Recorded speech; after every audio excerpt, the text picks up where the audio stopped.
ગરમ તેલમાં ઉમેરતા જ તળાઈ એકદમ સરસ ફૂલી, એકદમ સફેદ, ઉજળી અને સાઈઝમાં ડબલ થઈ હાથથી ટુકડા કરતા તો સાવ ભૂક્કો થઈ જાય ને તેવી ક્રિસ્પી ફરસી આ છે સુરતી રીતથી બનેલી ચોખાની પાપડી. તો મારા સુરતી પડોશીએ તેની ઓરિજિનલ સુરતી રીતથી પરફેક્ટ માપથી લોટ ગરમ પાણીમાં મિક્સ કરવાની કે તપેલામાં બેસવાની ઝંઝટ વગર ચોખાની પાપડી એટલે કે ખીચાના પાપડ બનાવ્યા. તેની રીત હું આજે તમારી સાથે શેર કરું છું. ચોખાની સુરતી સ્ટાઇલથી ચોખાના પાપડ બનાવવા માટે અહીં સૌથી પહેલાં 2.5 કિલો લોટના માપ પ્રમાણે 5 લીટર પાણી છે ને તે એક મોટા પોળા વાસણમાં કે તપેલામાં ઉમેરી દેવાનું. હવે આ પાણીના તપેલાને ગેસ ચાલુ કરી તેની મીડિયમ ટુ લો ફ્લેમ પર ગરમ કરવા માટે રાખી દઈશું. ગરમ થતા પાણી પર તપેલામાં ડીશ પણ ઢાંકી દેવાની. આજે 2.5 કિલો ચોખાના આ લોટની પાપડી બનાવવા માટે સૌથી પહેલાં આ લોટને એક મોટા વાસણની અંદર ચાળી લઈશું, જેમાં ખીચું સરસ ભેળવી શકાય. અહીં આ સુરતી પાપડી બનાવવા ગુજરાત 17 ચોખા આવે છે ને તેનો લોટ વાપર્યો છે. તેના બદલે જીરાસર કે કૃષ્ણા કમોદ ચોખાનો લોટ વાપરવો હોય ને તો તે પણ વાપરી શકાય. અને ચોખા દળવા સમયે 2.5 કિલો ચોખા સામે 50 થી 75 ગ્રામ જેટલા સાબુદાણા પણ ઉમેરી દેવાના. સાબુદાણા ઉમેરવાથી ચોખાના પાપડ એકદમ સરસ ફૂલે છે, સાથે ફરસા અને કલરમાં સફેદ ઉજળા બને છે. ધીમે ધીમે કરી અહીં બધો લોટ ચડાઈ ગયો છે તો આ લોટને સાઈડમાં રાખી સાથે બીજી તૈયારીમાં 1/8 કપ એટલે કે 4 ટેબલ સ્પૂન જીરું લઈશું. સાથે એટલા જ એટલે કે 4 ટેબલ સ્પૂન સફેદ તલ લેવાના. અહીં જીરા અને તલનું માપ એક સરખું રાખવાનું. જ્યારે આ બંનેથી અડધા એટલે કે લગભગ 2 ટેબલ સ્પૂન જેટલો અજમો લેવાનો. હવે સાથે બીજી તૈયારીમાં પાપડ ખાર અથવા તો પાપડનો સોડા આવે છે ને તે 50 ગ્રામ લેવાનો છે, જે અહીં મેઝરમેન્ટ કપ પ્રમાણે 1/8 કપ થશે. સાથે 100 ગ્રામ મીઠું પણ લેવાનું. તેની સાથે જ સુરતી તીખી લીલી મરચી અહીં ડીટીયા કાઢી લીધા છે, જે 100 ગ્રામ લેવાની છે, જેથી પાપડીની તીખાશ છે ને તે એકદમ સરસ આવે. તો અહીં તમને હું બતાવી દઉં કે 100 ગ્રામ મીઠું, 50 ગ્રામ પાપડ ખાર, 4 ટેબલ સ્પૂન સફેદ તલ, 2 ટેબલ સ્પૂન અજમો અને 4 ટેબલ સ્પૂન જીરું તૈયાર કરી લીધા છે. હવે બીજી સાઈડ મરચીને પણ મિક્સરના જારમાં એકદમ સરસ પીસી અને પેસ્ટ બનાવી લેવાની. જુઓ, એકદમ સ્મૂધ આવી ગ્રીન મરચાંની પેસ્ટ બની સરસ કલર સાથે તૈયાર થઈ ગઈ છે. બીજી સાઈડ અહીં પાણી છે ને તે લગભગ ગરમ થઈ ગયું છે અને ઉકળવાની શરૂઆત થશે ને એ દરમિયાન આ ગરમ થતા પાણીની અંદર સૌથી પહેલાં અજમો, તલ અને જીરું ઉમેરી દેવાના અને ચમચા વડે સહેજ ચલાવી મિક્સ કરવાના. બધું ગરમ થાય ને એ દરમિયાન સાથે માપ પ્રમાણેનું મીઠું ઉમેરી દેવાનું અને પાપડ ખાર પણ ઉમેરી દઈશું. હવે ફરીથી બધું પાણીની અંદર સરસ મિક્સ કરી દેવાનું, જેથી પાપડ ખાર અને મીઠું છે ને તે એકદમ સરસ મિક્સ થઈ પાણીમાં ઓગળી જાય. બધું સરસ ચલાવી અને ઉકળ્યા પછી પાણી ઉકળવાની શરૂઆત થાય અને તેમાંથી અજમા અને જીરુંની સુગંધ આવવા લાગે ને એ સમયે તેની અંદર બનાવેલી લીલી મરચીની પેસ્ટ છે ને તે બધી જ ઉમેરી દેવાની. લીલી મરચીના ગ્રીન કલરના કારણે જુઓ આ પાણી છે ને તે કેટલું સરસ એકદમ લીલું થઈ ગયું છે. હવે આ પાણીને એકદમ સરસ ઉકાળવા દેવાનું છે. લગભગ 10 મિનિટ જેવું ઉકળતા પાણી એકદમ ઉકળી સરસ લીલા કલરનું તૈયાર થયું છે. આ બધું કામ ગેસની મીડિયમ ટુ લો ફ્લેમ પર કરવાનું. આ પાણીનો કલર પણ એકદમ સરસ ડાર્ક ગ્રીન થશે, જેનાથી બનતી પાપડી છે ને તે ઓરિજિનલ ગ્રીન કલર સાથે સફેદ ઉજળી બને છે. પાણી એકદમ ઉકળી અને મરચાંની તીખી સ્મેલ આવવાની શરૂઆત થાય ને એટલે આ સમયે ઉકળતા પાણીને ગેસ પરથી નીચે ઉતારી લેવાનું. બીજી તરફ ચાળેલા ચોખા અને સાબુદાણાના લોટની અંદર બધું આ પાણી ધીમે ધીમે કરી અને ઉમેરી દેવાનું છે. ખીચું બનાવવા માટે બધી વસ્તુનું પરફેક્ટ માપ છે ને એટલે અત્યારે લોટના પ્રમાણમાં પાણી વધુ લાગશે, પણ પાણી પછી એકદમ માપનું થઈ જશે.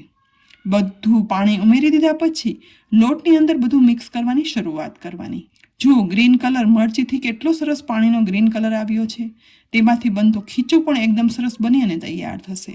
આ સમયે થોડી ઉતાવળ રાખી બધું ચલાવતું જવાનું, મિક્સ કરતું જવાનું અને છૂટું પણ પાડતું જવાનું, જેથી લોટના ક્યાંય પણ લમ્સ ના રહે. અહીં 2 વ્યક્તિ એકસાથે બધું ચમચાથી ચલાવી અને મિક્સ કરી રહ્યા છે. અહીં આજે ગેસ પર ગરમ પાણીમાં લોટ ઉમેરી ખીચું લોટ મિક્સ કરી અને ખીચું ડાયરેક્ટ બાફવાની કે ચીપકવાની ઝંઝટ વગર એક અલગ જ રીતથી ખીચું બનાવ્યું છે.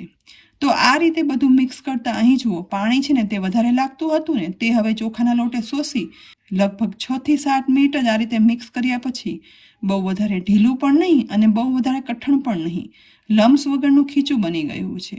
પણ હજી આ ખીચું છે ને તે કાચું છે. તો તેને સ્ટીમ કરવા માટે અહીં સ્ટીમરની એક પ્લેટ લીધી છે. તેમાં થોડું તેલ ઉમેરી અને લગાવી દઈશું. એ પછી આ ડીશની અંદર મિક્સ કરેલું ખીચું છે ને તે ડીશમાં સમાઈને એટલું ઉમેરી દેવાનું છે. સાથે સાથે પાણીવાળો હાથ કરી ખીચાને પ્રેસ કરી અને ફેલાવતું જવાનું, જેથી ખીચું થોડું ગરમ પણ ના લાગે અને સ્ટીમ થયા પછી તે એકદમ સુકાઈ ના જતા થોડું સોફ્ટ રહે. એક ડીશમાં સમાઈને એટલું ખીચું ઉમેરી દઈ પાણી લેતા જઈ ફેલાવી દીધા પછી હવે પાણીવાળો હાથ કરતા જઈ અને આ રીતે પાથરેલા ખીચાની અંદર હોલ પાડી દેવાના, જેથી ખીચું સ્ટીમ થવા સમયે વધારે ટાઈમ ના લાગે અને બધેથી સરસ બફાઈ જાય. તૈયાર કરેલી આ ડીશને હવે બીજી સાઈડ ગરમ થયેલા સ્ટીમરમાં પાણીની ઉપર ડીશ ગોઠવી દઈશું અને સ્ટીમરનું ઢાંકણ ઢાંકી 10 મિનિટ સુધી સ્ટીમ થવા દેવાનું છે. આ સમયે ગેસની ફ્લેમ છે ને તે મીડિયમ ટુ હાઈ જ રાખવાની.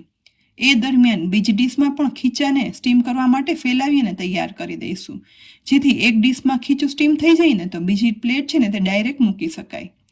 બીજી સાઈડ એક પ્લાસ્ટિકની શીટ લઈ આ રીતે તેમાં તેલ લગાવી લેવાનું, જેથી સ્ટીમ થયેલું ખીચું છે ને તે પ્રેસ કરી અને મસળી શકાય. અહીં તેલ પણ એકદમ વધારે અને વ્યવસ્થિત લગાવી દેવાનું. હવે 10 મિનિટ પછી બીજી સાઈડ સ્ટીમર ખોલતા જુઓ, સ્ટીમ કરવા રાખેલું ખીચું છે ને તે એકદમ સરસ બફાઈ અને ફૂલી ગયું છે અને કલરમાં પણ લાઇટ ગ્રીન બફાઈ ગયું છે, જેથી ઓટોમેટિક ખ્યાલ આવે કે પરફેક્ટ ખીચું બની અને તૈયાર છે. આ સમયે ગરમા ગરમ આ ખીચાને ડાયરેક્ટ પ્લાસ્ટિક શીટ ઉપર કાઢી લેવાનું. બીજી ડીશ છે ને તે સ્ટીમરમાં ગોઠવી દઈશું.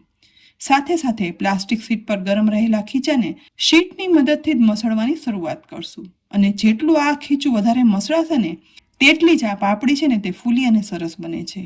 મસળવાની રીત પણ જુઓ, શીટને આ રીતે ફોલ્ડ કરી અને ખીચું છે ને તે મસળતું જવાનું, હાથ વડે પ્રેસ કરતું જવાનું અને સાઈડ ચેન્જ કરતી જવાની.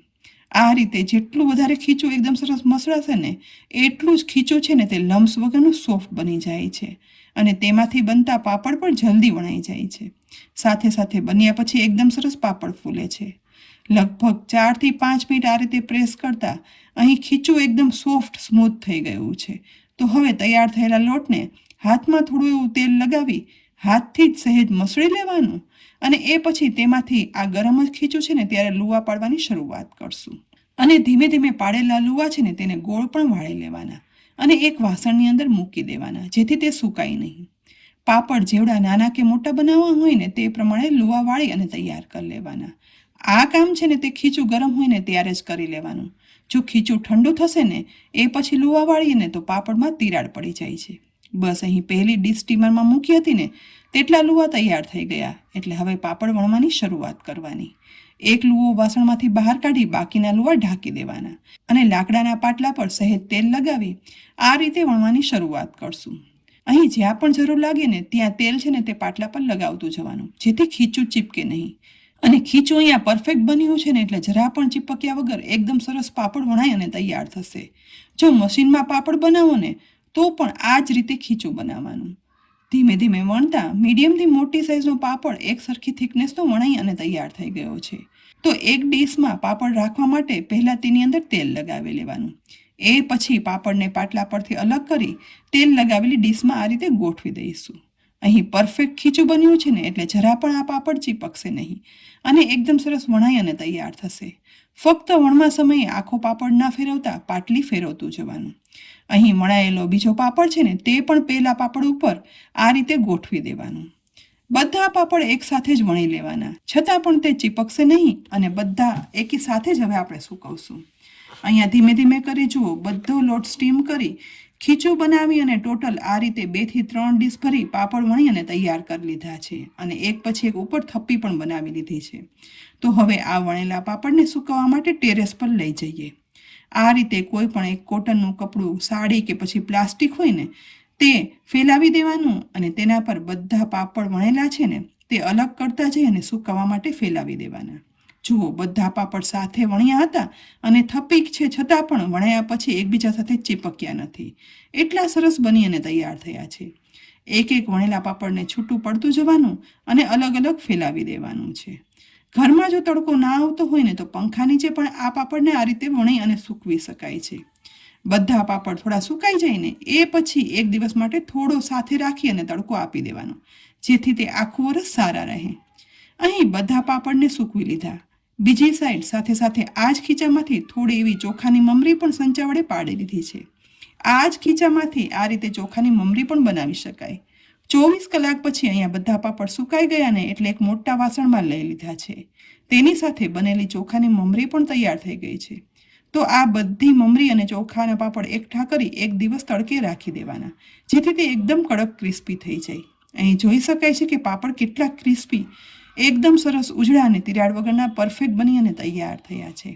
આ પાપડ બનાવી એરટાઈટ ડબ્બામાં ભરી અને રાખી દેવાના, જેથી તે વર્ષભર સારા રહે. તળવા સમયે ગેસની મીડિયમ ટુ હાઈ ફ્લેમ પર ગરમ થયેલા તેલમાં પાપડને ઉમેરી દઈશું. ગરમ થયેલા તેલમાં ઉમેરતા જ પાપડ છે ને તે એકદમ સરસ ફૂલી તળાઈ અને સફેદ ઉજળું સાઇઝમાં ડબલ થઈ જશે, એટલે કે ચોખાની પાપડી બની તૈયાર છે. તો અહીં તમે જોઈને કે સુરતીઓ કઈ રીતે ચોખાની પાપડી બનાવે છે. આજે એ લોકોના જ હાથે બનાવેલી પાપડીની રીત મેં તમારી સાથે શેર કરી. તો આ રીતથી ચોક્કસથી આખા વર્ષ સાચવી શકાય ને તેવી ચોખાની પાપડી બનાવજો. અને રેસીપી જો તમને ઉપયોગી અને સહેલી લાગી હોય ને તો આ વિડીયોને લાઇક કરી અને શેર કરજો. સાથે જ અમારી યુટ્યુબ ચેનલને સબસ્ક્રાઈબ કરી અમારા ફેસબુક પેજને લાઇક કરી અને ફોલો કરી લેજો, જેથી આવનારી અનેક રેસીપીના અપડેટ્સ તમને તુરંત જ મળે. આવતીકાલે ફરી મળશું એક નવી રેસીપી સાથે. ત્યાં સુધી આવજો.